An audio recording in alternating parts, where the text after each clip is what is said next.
Hi friends, मैं प्रवीणा फर्नांडिस। आज मैं ये वीडियो बना रही हूँ इज़राइल के लेबर राइट्स के बारे में बोलने के लिए। इज़राइल का लेबर राइट्स सब लोगों की एक ही है।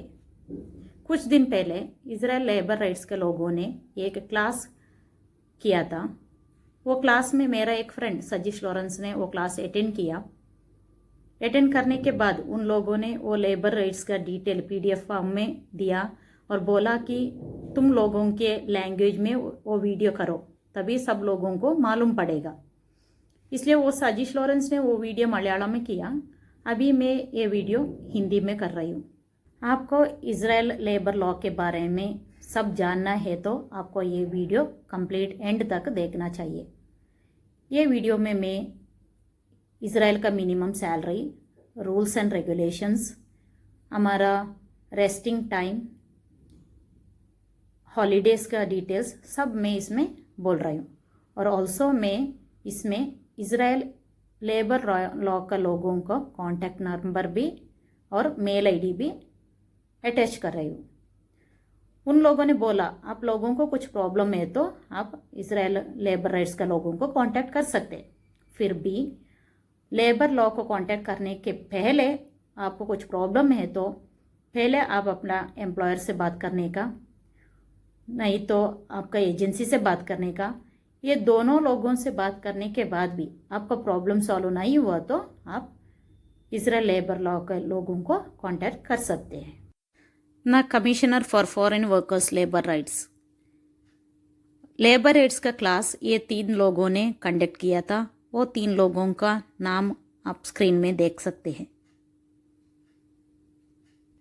इज़राइल लेबर लॉ सब लोगों की एक ही है, फिर भी हम फॉरेन वर्कर्स के लिए थोड़ा रिटर्न कॉन्ट्रैक्ट होगा, उसमें थोड़ा चेंजेस हो जाएगा।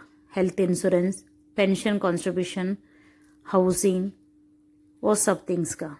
अदरवाइज सब लोगों का एक ही है। अब पहले हम देखेंगे मिनिमम सैलरी के बारे में। 2017 में रूल आया था मिनिमम सैलरी 5300 शेकल्स।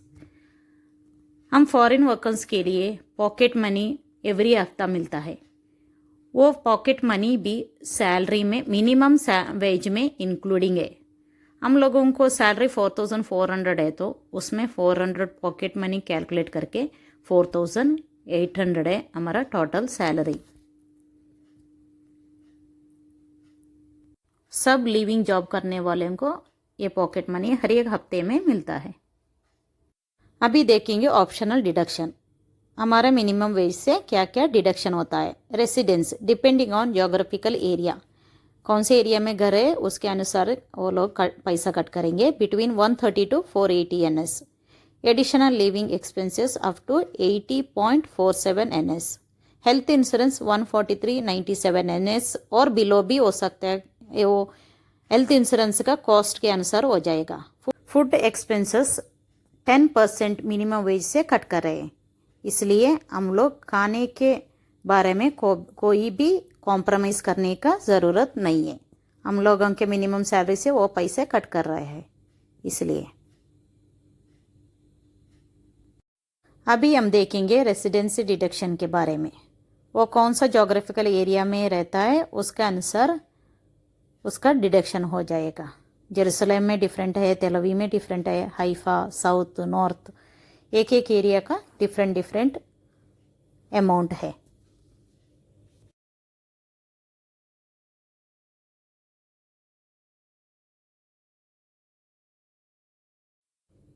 अभी हम देखेंगे एक एग्जाम्पल कैसा हमारा मिनिमम वेज से पैसा कट होता है। मिनिमम वेज 5300, उसके बाद ऑप्शनल डिडक्शन 212 रेसिडेंस का, 80.47 NS addition living expenses, 143.97 NS health insurance, minus 400 pocket money बोले तो टोटल 4460 NS होगा हमारा सैलरी। सब लोग बोलते हैं 4200 बेसिक सैलरी है, नहीं, हमारा मिनिमम सैलरी से 5300 से सब डिडक्ट करके हमारा बेसिक सैलरी है 4400। अब हम बात करेंगे रेस्टिंग टाइम। पहले एक रूल था, इतना घंटा लिविंग काम करने वालों का काम है, उसके बाद काम किया तो ओवर टाइम है। अभी कोर्ट ने वो लॉ कैंसिल किया है, लिविंग काम करने वालों को ओवर टाइम नहीं है।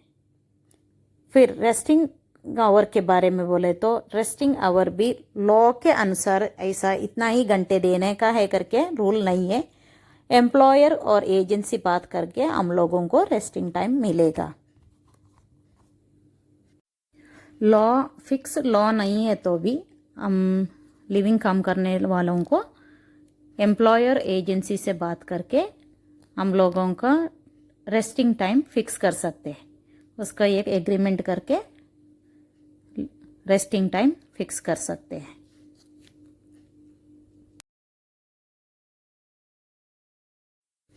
अभी हम बात करेंगे वीकली रेस्ट के बारे में। 6 दिन काम करने के बाद 7वां दिन रेस्ट है, वीकेंड है, शबात है। पहले कीबोर्ड्स और सम जगह में बोलते थे 30 घंटा लीव ले सकते हैं, फिर भी अभी ये 25 आवर्स किया है। शबात वीकेंड को गया तो 25 आवर्स में हम लोग रिटर्न काम पर आना चाहिए।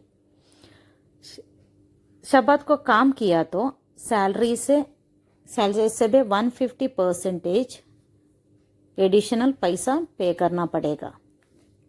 ये कंपलसरी नहीं है, हम लोगों को कंपलसरी पूछना नहीं सकते हैं। एम्प्लॉयर को चाहिए तो हम रुक सकते हैं, तभी उन लोगों को सैलरी से भी 150% एक्स्ट्रा पे करना पड़ेगा, तो 361.68 शेकेल हो जाएगा। इस शबात को और वीकेंड को हम लोगों को बाहर नहीं जा सकते, तो हम एम्प्लॉयर के घर में ही रह सकते हैं। विदाउट वर्क काम नहीं करना पड़ेगा, विदाउट पेमेंट, विदाउट सैलरी हम लोग एम्प्लॉयर के घर में रुक सकते हैं। ये भी लॉ में बोल रहे हैं। अभी हम बात करेंगे एनुअल वेकेशन के बारे में। सब लोगों को पता है, हम लोगों को एवरी ईयर एनुअल वेकेशन है, वो एवरी ईयर वो इंक्रीज होता है। इस हिसाब से 1 से 5 साल तक वो 14 ही है सब लोगों को। 6th ईयर वो 16 हो जाएगा।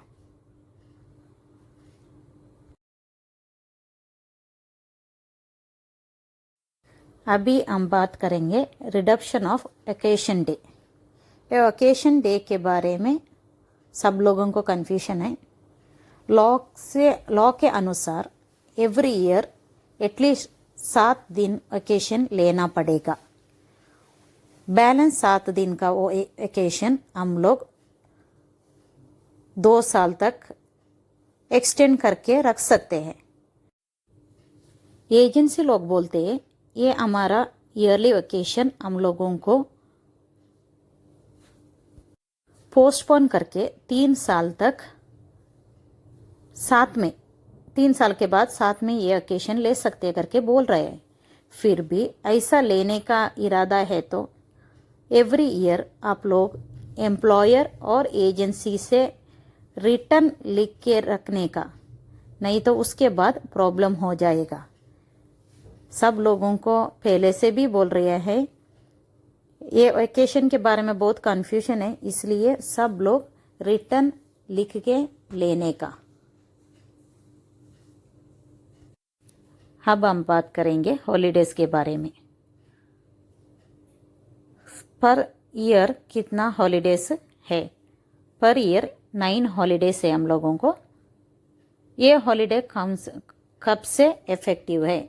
आप लोगों ने काम चालू किया तभी फर्स्ट डे से ये हॉलीडे इफेक्टिव है।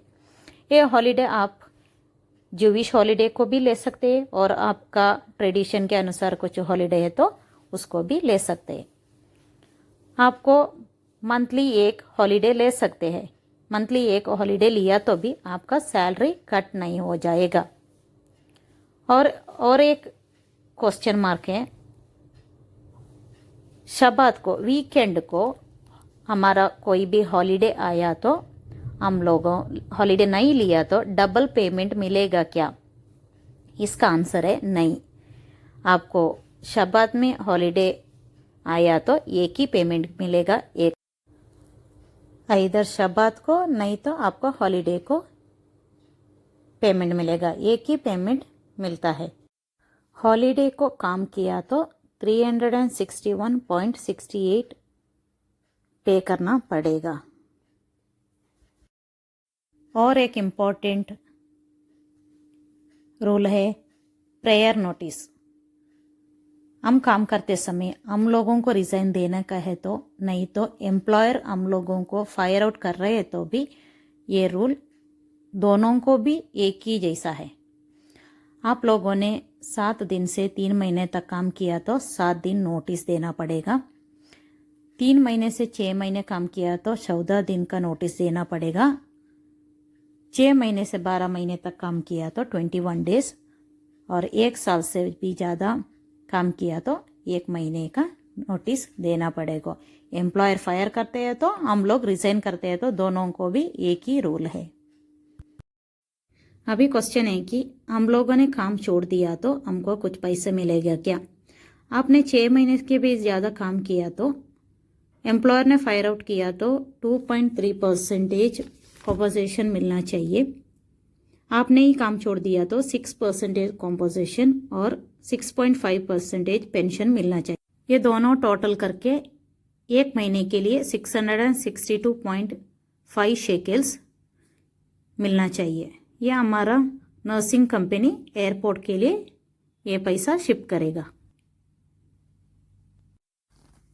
ज़्यादा लोगों का डाउट है कि हम लोगों ने काम छोड़ दिया और एम्प्लॉयर ने फायर आउट किया तो हम लोगों को क्या क्या मिलना चाहिए। थोड़ा एजेंसी बोलता है आपको कुछ भी नहीं मिलेगा, फिर भी लॉ के अनुसार हम लोगों को हॉलीडेज का पेमेंट मिलना चाहिए, पीरियड नोटिस का रिटर्न मिलना चाहिए, पेंशन एंड सर्विस पेमेंट मिलना चाहिए, रिक्यूपरेशन का भी 1 साल काम किया तो रिक्यूपरेशन का पार्ट ऑफ द ईयर वो भी मिलना चाहिए, रिडक्शन ऑफ ओकेशन डेज, और काम छोड़ने के बाद 7 दिन हम लोगों को रुकने के लिए, पेशेंट के घर में रहने के लिए उन लोगों को परमिशन देना पड़ेगा।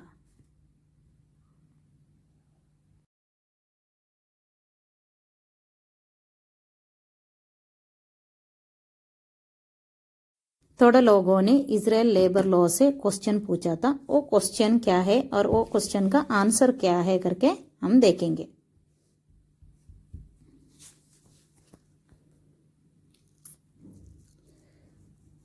हम लोगों को how many times allowed to resign, कितना बार रिजाइन कर सकते हैं। लॉ के अनुसार 2 साल में 3 एम्प्लॉयर चेंज कर सकते हैं रिज़ाइन देके, नहीं तो पेशेंट को नर्सिंग होम में शिफ्ट किया और डेथ हो गए तो वो काउंट नहीं हो जाएगा। फिर भी आपने 2 साल के अंदर 3 एम्प्लॉयर के भी ज़्यादा चेंज किया तो इमिग्रेशन अथॉरिटी को एक्सप्लेन करना पड़ेगा।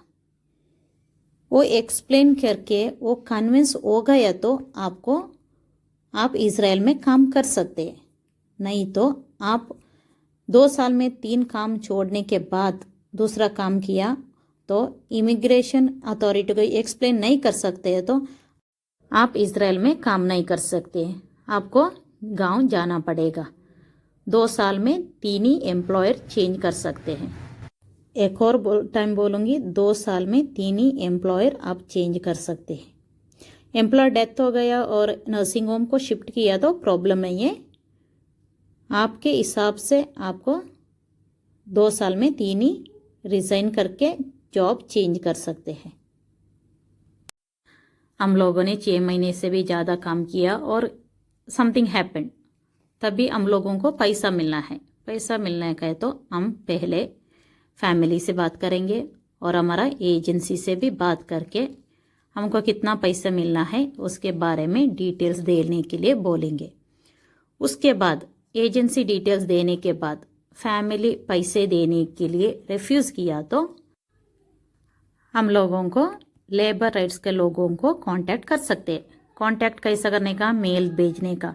उन लोगों को डिटेल से मेल भेजा तो वो लोग फैमिली से बात करके प्रॉब्लम सॉल्व कर सकते। उधर भी प्रॉब्लम नहीं सॉल्व हुआ तो खबलावत कांटेक्ट करके लीगली हमारा प्रॉब्लम सॉल्व कर सकते हैं। तो कैलकुलेशन के लिए आपको खबलावत कांटेक्ट करने का है तो खबलावत का मेल आईडी इसमें अटैच किया है। खबलावत को मेल भेजा तो आपने कब काम स्टार्ट किया, एंड कब किया, सब डिटेल भेजा तो वो लोग मेल थ्रू आपको कैलकुलेशन भेजेंगे। हमारा पेशेंट हॉस्पिटलाइज हुआ तो कितना घंटा काम करने का, इसके बारे में अब बात करेंगे। हॉस्पिटल काम किया तो 6 डेज काम करना पड़ेगा। डेली 7 आवर्स हम लोग काम कर सकते हैं।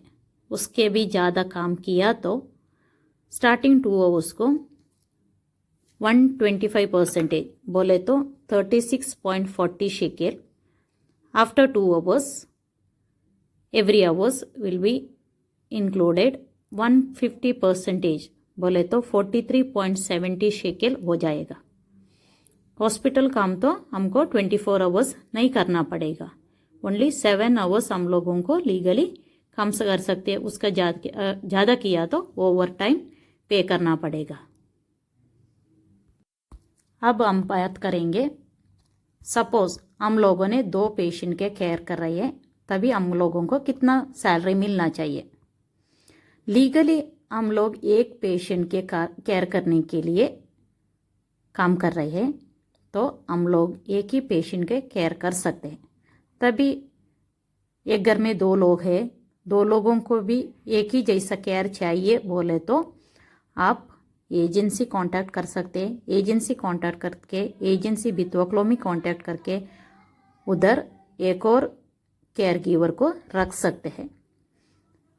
फिर भी उन लोगों को दूसरा लोग नहीं रखने का है तो एजेंसी फैमिली और आप बात करके थोड़ा एडजस्टमेंट में जा सकते हैं। फिर भी वो लीगली इतना ही पेमेंट करने का है करके रूल्स नहीं है। अभी हम बात करेंगे सिक लीव के बारे में। 1 महीने में 1.5 डे सिक लीव ले सकते हैं। 1 साल में 18 सिक लीव है। हम लोगों को सिक लीव लेना का है तो डॉक्टर का लेटर है तो हम लोगों को सिक लीव मिल सकता है। टोटल 90 डेज का सिक लीव साथ में भी ले सकते हैं, फिर भी डॉक्टर का नो लेटर चाहिए। अभी बात करेंगे सैलरी इंक्रीमेंट के बारे में। लीगली सैलरी इंक्रीमेंट करने के लिए लॉ नहीं है। हम चाहिए तो पूछ सकते हैं, एम्प्लॉयर ने दिया तो ले सकते हैं, नहीं तो उन लोगों को रिफ्यूज़ भी कर सकते हैं। लीगली मिनिमम वेज 5300 हम लोगों को पे करना पड़ेगा, उससे कम नहीं देने का, उतना ही है। इंक्रीमेंट का रूल्स नहीं है। अब हम बात करेंगे पिकअप ऑन मनी के बारे में, एयरपोर्ट डिपॉजिट के बारे में। हम लोगों के एक अकाउंट होगा, उसमें एवरी मंथ एजेंसी से पैसा डिपॉजिट करेंगे। इसका लिंक भी डिस्क्रिप्शन में दिया है, अब चेक कर सकते हैं उसके बारे में। फाइनल अमाउंट तो 15% टैक्स कट करके बैंक का कमीशन 80 शेकेल कट करके बैलेंस अमाउंट मिलेगा। इसका एप्लीकेशन फॉर्म भी, डिपॉजिट का डिटेल्स ऑनलाइन चेक करने का डिटेल्स भी इसमें दिया है। अभी थोड़ा इम्पोर्टेंट फ़ोन नंबर का डिटेल्स दिखा रही हूँ। वो मिनिस्ट्री ऑफ लेबर का, पुलिस का, एनफोर्समेंट ऑफ एडमिनिस्ट्रेशन, वो सब नंबर हम लोगों को चाहिए तो सेव कर सकते हैं। कुछ वायलेशन, कुछ प्रॉब्लम हो तो हम लोग उन लोगों को कांटेक्ट कर सकते हैं।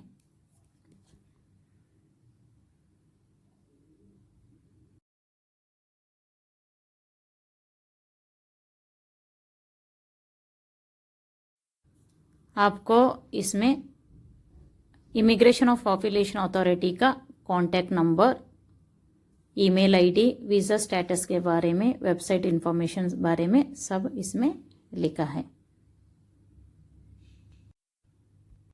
ये commissioner of foreign workers labour rights का कॉन्टैक्ट नंबर, ईमेल आईडी, उन लोगों का फेसबुक पेज भी इसमें अटैच किया है। आपको कुछ प्रॉब्लम है तो आप लोग इन लोगों को मेल कर सकते हैं। मेल तो बेटर है, आपको डिटेल्स में बात कर सकते हैं इसके बारे में।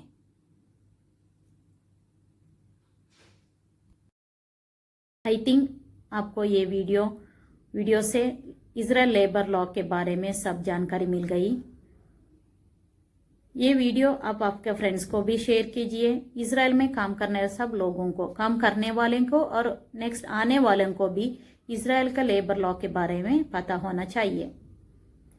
आपको कुछ क्वेश्चन पूछने का है तो आप लोग मेरे का कमेंट कर सकते हैं, मैं आपको आंसर करूंगी। Thanks for watching.